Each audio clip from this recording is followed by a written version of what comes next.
اور مومن عورتوں سے کہہ دو کہ وہ بھی اپنی نگاہیں نیچی رکھا کریں اور اپنی شرمگاہوں کی حفاظت کیا کریں،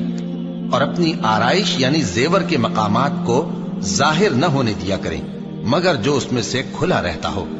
اور اپنے سینوں پر اوڑھنیاں اوڑھے رہا کریں، اور اپنے خاوند اور باپ اور خسر اور بیٹوں اور خاوند کے بیٹوں اور بھائیوں اور بھتیجوں اور بھانجوں اور اپنی جیسی مومن عورتوں اور لونڈی غلاموں کے سوا نیز ان خدام کے جو عورتوں کی خواہش نہ رکھیں، یا ایسے لڑکوں کے جو عورتوں کے پردے کی چیزوں سے واقف نہ ہوں، غرض ان لوگوں کے سوا کسی پر اپنی زینت اور سنگھار کے مقامات کو ظاہر نہ ہونے دیں، اور اپنے پاؤں ایسے طور سے زمین پر نہ مارے کہ جھنکار کانوں میں پہنچے اور ان کا پوشیدہ زیور معلوم ہو جائے۔ اور مومنوں سب اللہ کے آگے توبہ کرو تاکہ فلاح پاؤ۔